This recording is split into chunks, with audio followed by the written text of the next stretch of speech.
ஆனந்த நீச்சிருக்க அதை தெளிச்சு தான் இருக்க ஒன்னப்பில் நாம் பறிச்சு தாமரைய புன்னவனத்தினில பெடக்குயில் கூவையில உன்னுடைய வேதனைய நான் அறிஞ்சேன்.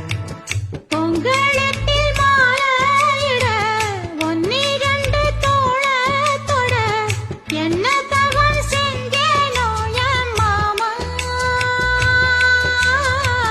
வண்ணக்கிளி கையத்தொட சின்ன சின்ன கோலமிட உள்ளம் மட்டும் வழியே நானே உள்ளம் மட்டும் வழியே நானே.